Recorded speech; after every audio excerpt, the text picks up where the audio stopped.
Big 5-0 loss to start the campaign. Not a great intro. Things weren't going to get any easier. Next up, Shroom had to face off against Vepsis.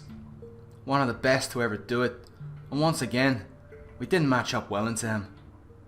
Shroom had fought him twice before, and taken wins both times, but it was never clean. One well-timed crit, and let's not forget the Greninja incident. Couldn't imagine Vepsis was all too happy about those. I was sure he'd be out for revenge. Made me wish Max was still here.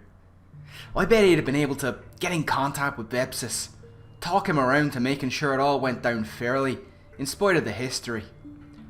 But nah, we were on our own with this one, and losing was not an option.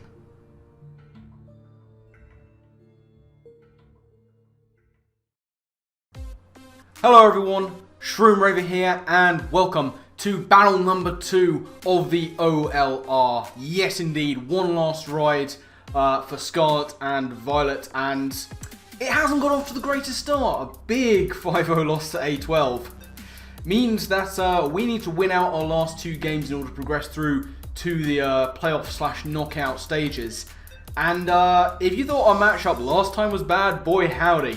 It doesn't get any easier. Last time we faced off against A12 and his Terra Gliscor and his Glow King and all that kind of stuff. Today we face off against Vepsis and the Helsinki Hydreigons. There's links down in the description below, make sure you check them out. Vepsis is a wonderful player. He is very good at this game. We've battled twice before and I managed to win both times, but it wasn't clean. There was a crit from Blastoise onto a Roaring Moon once, and then of course the infamous Greninja missing Hydro Pump sequence in the first time we battled. They've always been good battles and close ones, so I'm hoping for at least another one of those. But this team is nasty. Remember what I said about A12s? Vepsis has Terra Tornadus-T, Ting-Lu, Pecharunt, Tinkaton, Cyclizar, Dragonite, Clawitzer, and Medicham. This is a monstrously difficult matchup to overcome. Terra Torn-T is one of the best going. Pecharunt and Tinkaton just mostly shut down my Val Ogerpon offense. Stuff like Glamora doesn't look great because of that Pecharunt and a lot of immunities to T-Spikes and a very reliable boot spinner in Cyclizar. Those 2 lower tier picks of Clawitzer and Medicham are very scary offensive threats. And it just doesn't look great for us, but we're going to do what we can. And the name of the game here is just try and out-offense him where we can. To that end, we're starting things off with modest max special attack choice specs Iron Valiant. We're rocking Moonblast, Aura Sphere, Vacuum Wave, and Shadow Ball. Moonblast will do massive damage to most things. This is probably not going to be a cleaner at all, but it's there to try and snipe off damage where it can. Moonblast is going to be my main click outside of Pecharunt, for which we have Shadow Ball. Aura Sphere is pretty good coverage for a bunch of stuff, and then Vacuum Wave to pick off like a weakened Tornadus or Dragonite that's taken loads of damage. Something like maybe a Scarfed Medicham or a Cyclizar, things like that. But the name of the game for the rest of it is just Big Setup. So here we have the first one of those, and that is going to be Yache Berry, Swords Dance, Landorus-T coming in with Earthquake, Rock Slide, and U-Turn. If we can Swords Dance and U-Turn out on, for example, an Air Balloon Tinkaton, that would be great. I had a few mocks where we had that sequence, where we saw a lot of either Air Balloon Tinkaton or indeed Clear Amulet, which we can use Landorus to scout for as well. The Yache Berry will allow us to take an Ice Hammer and then outspeed on the following turn. And yeah, I mean, while a lot of my offense isn't great into Vepsis' team, Landorus-T can do a job here. So I'm hoping that, you know, this is the first time we've ever used a Landorus-T, so let's hope it does well. Next up on Setup Street is Weakness Policy, Double Dance, Metagross. We have Heavy Slam, Ice Punch, Hone Claws, and Agility. We're Adamant, we're near max attack. Even something like a Clawitzer doesn't enjoy taking a Heavy Slam. That combination, if I can get a Weakness Policy off, we'll be doing tons, and 2-hit killing most things that aren't called Fizz Def Ting-Lu. If we can get a Hone Claws up with a Weakness Policy, then so much the better. again, you know, it's a weakness policy Metagross. I have to try and be careful about it. One of the reasons I'm actually running Home Claws is to maybe try and throw off Vepsis. If he sees a Home Claws, he may think that's our only setup and go for a super effective move, and that's when I try and reveal Agility, because once you see Agility on Metagross, you kind of know it's weakness policy. That's where you go with it. And the third setup member of our team is going to be Ogerpon. This is an interesting one because we've got Tornadus-T, we've got Petront, we've got Dragonite, we've got Tinkaton. Ogerpon's matchup offensively into this team is not good, but what I'm hoping is that it's so not good that it becomes good. Because we are Life Orb Swords Dance with Ivy Cudgel, Player Off and Knockoff, and that 2-hit KOs everything. Outside of a very dedicated Fizz Def Petront, if I get a Swords Dance up and I can Terra and be at +1 speed, we 2-hit KO the entire team. Even that Dragonite through Multiscale with a combination Knockoff into Player Off will do the job. So yeah, the basic thing with those three is I need to trade 1 for 1 and get big damage onto whatever comes into Revenge, ideally. If I can go 1 for 1 and get 50% onto something that comes into Revenge, that's when Iron Valiant can come in and start pressuring with its big specs hits. And that's kind of the plan with those 4 mons. Then we have a little bit of support coming in at the end in the form of Clear Amulet, Terra Flying Glamora. This is going to be the mostly the switch into the Petront. Glamora, especially defensive, is a very good switch into Petront, and Clear Amulet means it can't just get on out of there with Parting Shot. We've got Power Gem, Earth Power, Toxic, and Stealth Rock. Stealth Rock is a luxury if we get a chance for it grand, and that would be really good for a pre-Terra Torn, which I think will be set up this week.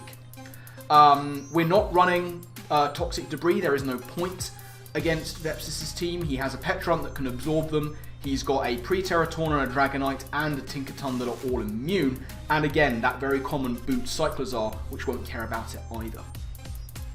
Final member of the team is going to be a mostly supportive, specially defensive Grimmsnarl. We do have some attack investment, we are adamant. We have Spirit Break, Parting Shot, Thunderwave, and Light Screen. Originally this was dual screens with Light Clay, but I decided to go Boots to counteract having to switch in constantly on Stealth Rocks from Tinkaton or Spikes from Ting-Lu. And Thunderwave is looking to be pretty clutch against the likes of the Cyclozar, a potential Scarlet Medicham, although we do have to watch out for Trick Room, and indeed a pre-Terra Torn. I'm fully expecting Terra Ground Torn to come to this one. It looks really good into me, and if Vepsis is not anticipating the Ogerpon to come, that's so much the better for Terra Ground to do work, but that is where Ogerpon can try and come into its own. So that is the team we're going into this match against Vepsis with. Let's get over to the team preview and see what he has decided to bring against us. So, Vepsis has decided to bring Tornadus-T, which is indeed Terra Ground, Ting-Lu, Petront, Tinkaton, Dragonite, and the Clawitzer. I was actually kind of glad to not see Medicham. That thing gave me all kinds of problems in mocks with a Trick Room set that took me by surprise. But it's looking more to be the kind of mons I was expecting. The Clawitzer is an interesting one. But my best lead here is to go with my Grimmsnarl. Last time I faced Vepsis with Grimmsnarl, I was very offensive, so I'm hoping he'll think I've done the same kind of thing and won't see a more supportive set coming. But that is going to be my leads, so let's get into it and see how he decides to respond. So, here we go, OLR, Battle 2 against Vepsis and the Helsinki Hydreigons. We have to win to have a chance of going onwards. He is going to lead with the Clawitzer, called Davy, love a bit of that, and I'm going to go with Grimmsnarl. Now, I've got plenty of options here. Even if he's choice specs, he cannot OHKO us because we're very specially defensive. Light Screen would be an option, but what I want to do is actually go for Spirit Break. Spirit Break will guaranteed dropping that special attack, I believe, unless it is Clear Amulet. And I want to scout out where Clear Amulets are so that I can safely Parting Shot. Light Screen, on reflection, could have been a better play, but it's a little bit passive, and I wanted to try and gauge how much damage I could get onto this Clawitzer. So Spirit Break's what I'm going to go for here, knowing that I should be able to tank any one hit. So in comes the Sludge Bomb. That is going to do about sort of 200-ish points of damage. We're going to go for Spirit Break, and we are going to do about 40% back. Now, we do get the Spatak drop. That means we know he is not Clear Amulet. From the damage, we know he is offensive and not choice specs. This is good to know. He is now at -1, and at this point, I am just going to go for the Parting Shot. Now, we know he's not Specs, we know he's not Amulet. There is a chance he could be Scarfed. I don't think he would be, but there is a chance. So what I'm going to do is just Parting Shot, see if he wants to stay in. Now, Vepsis is going to stay in here. We're going to go for that Parting Shot. That is going to get the attack drop, which doesn't matter, and the Spatak drop, which means he is now at -2. However, a modest max special attack Clawitzer can still do a bunch of damage to stuff, and I do want to scout out as to whether he is Choice Scarfed. There is every chance that he might switch up moves now, seeing that he can probably 2-hit KO unless I go for a mitigating move like Light Screen or indeed this Parting Shot. Either way, my switch is going to be into my Metagross here. So, Metagross going to hit the field, hoping that I can do more with it than I did last time. In comes Water Pulse. And as you'll see, even at -2, that is doing a decent amount of damage. However, we now know he's not choiced in the slightest, and I can take a Dark Pulse if he is packing that as coverage. I will not take it well, but all I need to do here is maintain as much offensive pressure as I can. I'm kind of thinking he might go for Dark Pulse. It could be a little premature to set up an agility here, especially if he's going to make the very safe play into that Ting-Lu. But I'm going to go for the agility just in case he wants to try and take out this Metagross as quick as possible. Unfortunately for me, Vepsis is not going to take that risk. At -2, there's no guarantee he'd be taking me out. He is going to get an out of there and make the very safe play into his Ting-Lu, get that Vessel of Ruin, which doesn't matter, as I'm going to go for the agility. And this is a little unfortunate because I now very much have shown my hand. And any nominal amount of attack investment onto this Ting-Lu will mean that an Earthquake will be taking out my Metagross here. Now, I could go for an Ice Punch, but I don't really want to do that right now. I have much better options to be going into here, and Landorus is the safest of them. So, knowing that Ice Punch is like a 4-hit KO on any self-respecting Ting-Lu from this unboosted Metagross, I'm going to get out of there and I'm going to go into my Landorus. Get that Intimidate, which could be nice if he wants to go for like a Throat Chop. It is going to be the spikes here. That's a problem. I do not have Mortal Spin on my my Glamora, and he can block that with Tinkaton anyway. At this point, though, it's all about trying to get that offensive pressure once again. It hasn't worked with Metagross. I am going to try it with Landorus here by going for Swords Dance. So Ting-Lu is going to be called back by Vepsis, and it is going to be an interesting switch here for me into the Tinkaton, which is cool. It's going to allow me to get a Swords Dance up. Now, even if he is a Shuckerberry, which seems to be the only reason he'd go into this, he's going to have to be very defensive to try and tank out this Earthquake. And I have a Yanchi Berry to get around the potential Ice Hammer to revenge me. So I'm just going to stay in here and click Earthquake and try and weaken this thing, because Tinkaton is quite the problem for my team to try and deal with outside of this current Landorus with its +2 boost from Swords Dance. And I always forget about Encore. Every time, Encore just ruins me. So, very good play by Vepsis. Obviously, not fearing Swords Dancing, he's clearly a very quick Tinkaton, or at least has a decent amount of speed investment on there to be outrunning my Lando, who is jolly-natured with some good speed investment. But I can't stay in here. This is like the freer switch into Tornadus or Dragonite or anything that he wants to make. So I'm going to have to get on out of there with my locked-in Landorus. But Vepsis is going to withdraw first. He is going to withdraw his Tink, and he is going to go back out into the Clawitzer. Very nice play on his part, because I have withdrawn my Landorus, and I have made the play back into my Metagross. Now, this thing is no longer at -2 special attack. It is fully primed and ready to go. And this is something that I really don't switch into that well. However, with him no longer at -2, this is where I think the Dark Pulse might be coming in. And I can go into my Grimmsnarl, and it is in fact the Aura Sphere. But because we've actually run Boots this time, that's not going to kill. However, my time with Grimmsnarl is severely limited, and now I really need to decide what is most valuable to me. Do I want to Parting Shot and save this for another time, or do I want to get a Light Screen up and try and set up something else in front of this Clawitzer? Now, Grimmsnarl is no longer switched into anything, it's only going to be able to come in on a down. And I don't really want to try and promote that sense of thinking with me. It's like, oh, I can just bring in Grimmsnarl when something else dies. And knowing that this is a Terra Ground Torn means that my Thunder Wave is a lot less valuable. So what I'm going to do here is just take my loss with Grimmsnarl, go for Light Screen, and try and set up something else in front of Clawitzer. So in comes the Light Screen, knowing that Grimmsnarl is going to be going down here. At the very least, this might mitigate damage to something else. It is going to be the Sludge Bomb that comes in from the Clawitzer. So down goes Grimmsnarl, unfortunately, but I have a Light Screen up in front of Clawitzer, and I still have one more Mon left to set up with. So in comes Ogerpon. Yes, it's time for attempt number 3 to set up in front of something. It hasn't worked with Metagross, and it hasn't worked with Landorus, so this game is not going entirely according to plan. However, he is probably not going to want to stay in here. With a Light Screen up, Ogerpon can be built bulky enough to tank out the Sludge Bomb that could be coming my way, and looking at my counts, I know that I can. So what I'm going to do is Terra up and click Swords Dance, and something coming in is going to have to take a monstrous hit. Clawitzer does not want to be that Mon. No chance in heck does it want to be the one to take a monstrous hit from Ogerpon. It's going to be Pablo, and I knew that was the Dragonite as soon as I saw the name.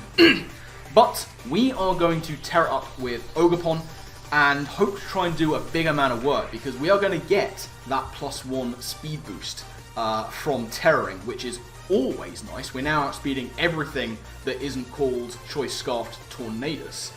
We get our speed boost, and as you'll see, we're going to get the Swords Dance off. So now I'm a +2 attack, +1 speed Ogerpon.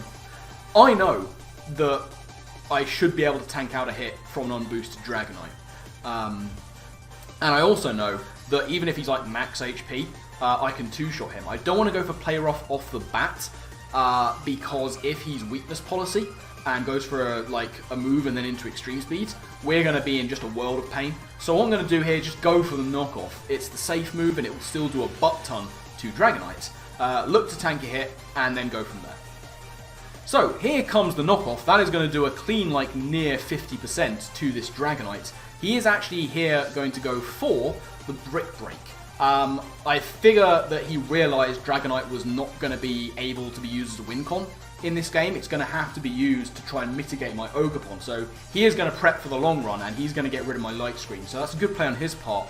I will be able to take him out from here with a Play Rough, and given that he's unboosted and how much damage that Brick Break did, I should be able to at least take an extreme speed. So I'm going to stay in here, I'm going to click Play Rough, and at least try and do that 1-for-1 trade. So here comes the Play Rough. We are going to land it, and that is going to see the end of Dragonite, which is quite simply lovely. This is great, because this is what I wanted from my setup mons. Go 1-for-1 and then do big damage to whatever comes in. And whatever comes in is going to take a big hit. I don't think he's going to be Choice Scarf Tornadus-T. I don't think he'll have felt the need for that, especially if he's Terra Ground. Which means I should be outpacing everything that can come in. And whatever comes in is going to take, again, a monstrous hit. Even if it is that Petrunt, it's not going to appreciate the knockoff. Now, Vepsis has seen my full moveset. He knows I don't have Stomping Tantrum, which means the Tinkaton can come in. However, if he is the specially defensive variant that I faced a lot in mocks, or just like max HP, max speed, Ivy Cudgel at +2 with a Life Orb genuinely has a very good role to just Oko. And that is kind of what I'm hoping. I'm just hoping that he's max HP, because I low roll at 94% with Ivy Cudgel, because it's a busted move. So that is kind of the plan, you know. We said going in, we want these setup monsters to trade 1-for-1 and then get a big hit off on something that can then be revenged. That's what I'm hoping for here, so I'm just going to lock in on Ivy Cudgel and see how much we can do. So, in is going to come this big +2 Life Orb Ivy Cudgel, and as you'll see, it doesn't quite get the KO. I can tell you that is a max defense, positive-natured Tinkaton there, and it just about took the hit. It was never going to be a roll in anyone's. It was always I was never going to take him out, unfortunately. But Ogerpon has done what I wanted any of my setup mons to do. Trade 1-for-1 and then get a big hit off for the mon to then be sniped by this one that I'm bringing in now. It is indeed the ever-present threat of Iron Valiant. So, Moonblast is going to be the play of choice. That is, of course, going to snipe off the Tinkaton from there. Any move would have done for Tinkaton, but I want to tempt in the Petront at this point. What I don't want to do is allow in that Tornadus, because that could be a problem. At this point, he doesn't know the item. He doesn't know whether or not we are Choice Scarfed. And this just means that he cannot safely bring in that Tornadus, especially if it is not Assault Vest, and I don't think it will be. What I'm hoping is that this does bring in the Petront, because I have ways and means of dealing with Petront. And as you'll see, it is the Petront that comes in. This is fine for me, because I have a very, very safe switch into most forms of Petront, and that is going to be my very specially defensive Glimmora. If he wants to predict my switch out, which he should do, he'll be going for Parting Shot, and we block that with the Clear Amulet, and we can start trying to get damage onto things with Glimmora instead of any of my setup ones. So that's the plan. I'm going to get on out of there with Val, and I'm going to go into, for the first time, McDizzly-Doos. Don't ask about the nickname, it's not important. That's Glimmora, and as you see, it is going to be the Parting Shot, but we block that with our Clear Amulet, which is great. Now what I can start doing is trying to wear down this Petront, and what I'm actually going to do is click Toxic. If he stays in, a Toxic onto Petront is worth its weight in gold. If he makes the obvious play out into Ting-Lu, we can start wearing that down as well. He is going to stay in his Vepsis, so we are going to be able to get that Corrosion Toxic onto the Petront, which is really good. Very happy to start wearing that down. As you'll see, the Shadow Ball is going to come in, and that is going to do not a whole huge amount of damage to Glimmora, which is great. Big fan of that. I'm happy to sit on this Petront. Like, I can do that all day with Glimmora, as long as he doesn't get a special defense drop. So originally, I had said that getting Rocks up was a luxury, but now, seeing as how my one thing that can outspeed Torn and the one thing that can slow it down are both gone, Stealth Rocks could be worth their weight in gold, especially since he hasn't terrored. Now, Petront is going to be withdrawn here, and it is in fact going to be the Ting-Lu that does make its appearance now. A bit later than I thought it would, but that's fine, because as I say, I'm going to get my Stealth Rocks up here. There is no way for those to be removed anymore, which is grand. So they're there to stay, and that is going to hopefully try and help pressure that Tornadus, who, like I say, I'm realizing that I'm running out of ways of dealing with Tornadus, which is a problem, looking at my team, especially knowing he's Terra Ground. That focus has now kind of shifted to Landorus. Landorus is going to have to try and do a lot of the heavy lifting against it. And Metagross, as you'll see I'm considering here, is very much the least useful member of my team that I have left, unfortunately.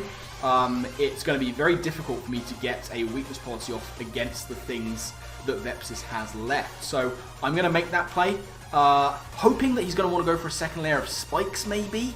That would be ideal. Unfortunately, he is going to make the obvious play and go for that Earthquake. That is going to take out Metagross. Another battle, another time where Metagross just unable to put in the work, unfortunately.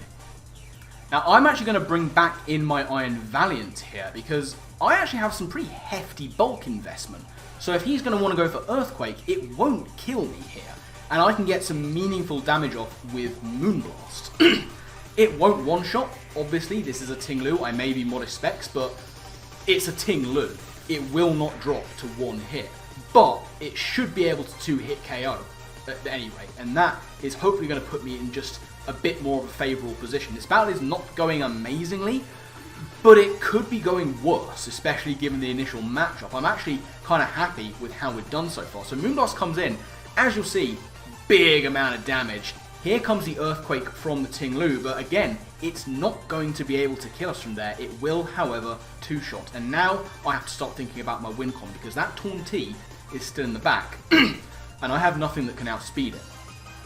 So what I realise is that my win con is Landorus, and my win con is Vepsis going for Icy Wind onto my Landorus, and me being able to proc the Terror on it. That in mind, I can't just take out the Ting-Lu here with Valiant. Oh, I can, but that's then going to bring in the Tornadus. He won't bring in Petron because he knows I've got Glimmora to come in, and he can very easily double into his Terra Ground Taunt and start doing bad things. What I need to do is get in ahead of the game.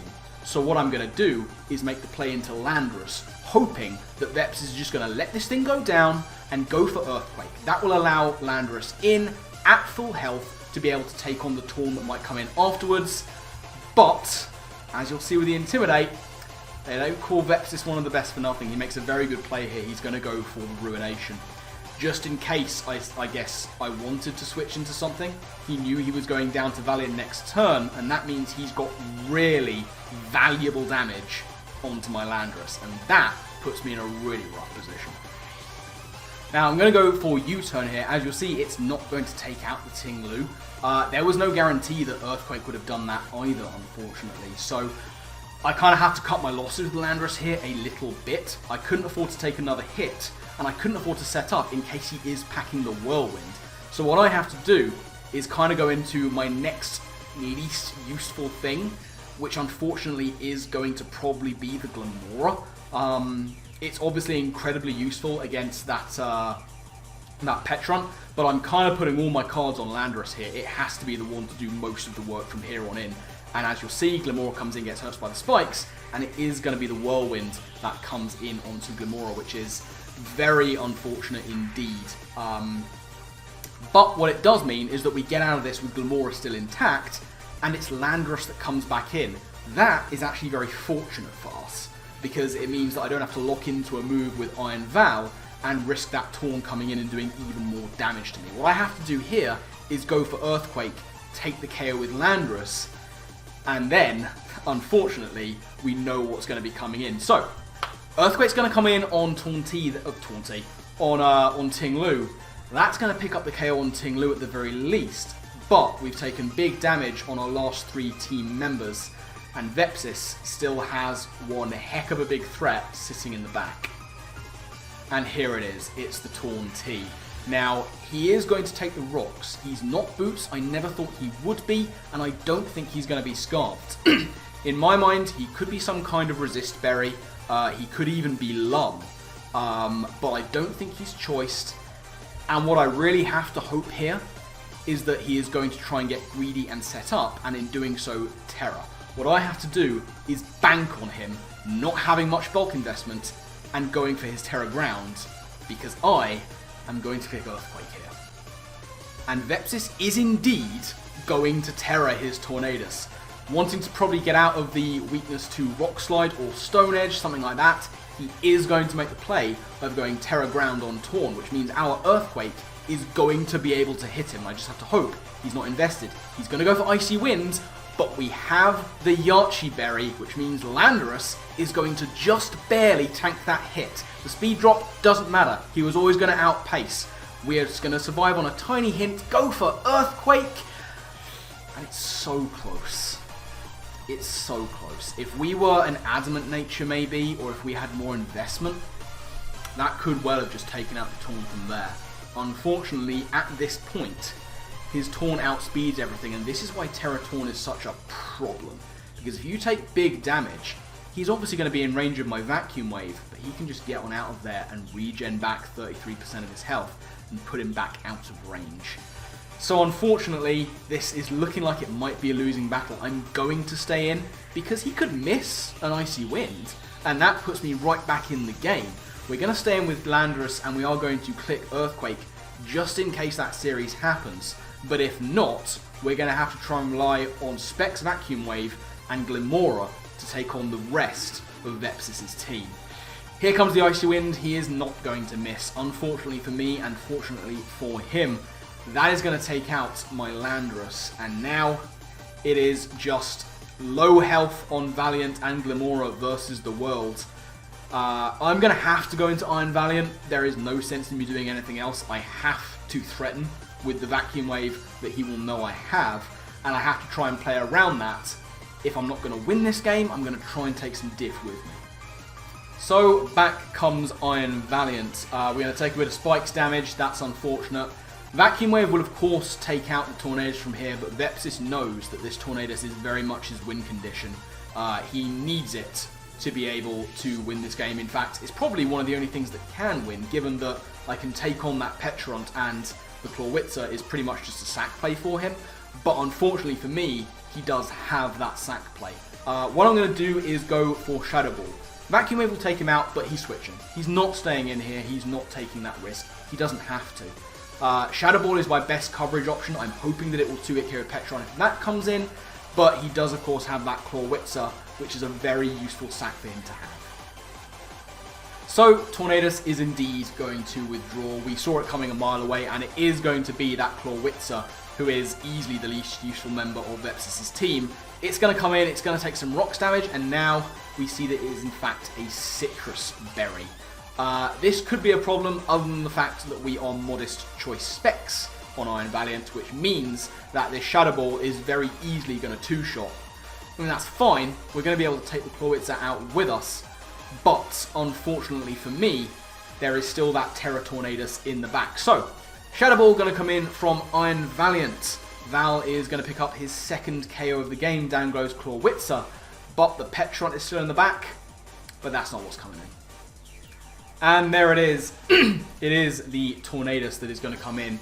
I can never lock in on Vacuum Wave anymore, because to do that I'd have to sack off Glimora and then I'd be unable to touch the Petront, and that loses me the game. Effectively, my win con here is hoping, for some reason, that Vepsis is not packing Terra Blast.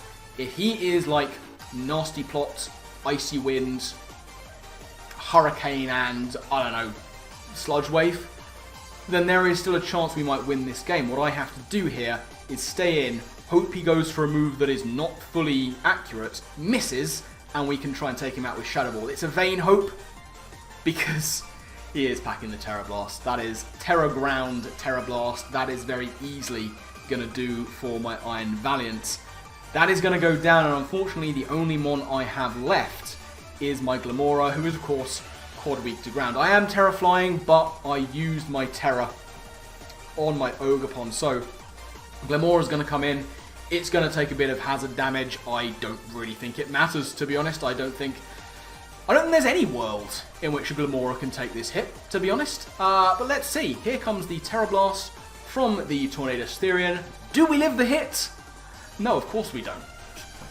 In what universe? Down goes Glimora. Tornadus-T is going to see this one out for Vepsis, and that is going to be the game. Yeah, tough one that. Tough one that. It was a lot closer than I thought it was going to be. I'll be 100% honest with you. That matchup was rough. And like, I can tell you right now, like, I'm not just saying that. The people who I build with in the council, they all sort of looked at my matchup and went, "Phew, that's tough. That's a rough draw." And all 3 people in my pool have looked at the matchup and gone, "Dude, that's tough." Like, we have been... It's no one's fault, obviously. Like, it's a randomized draw for who plays who in the pools. But, boy howdy, we've been screwed by this. It has been incredibly tough. So the fact that I was able to take it to a 2-0, like, I'm okay with that. That's gone better than I thought it would.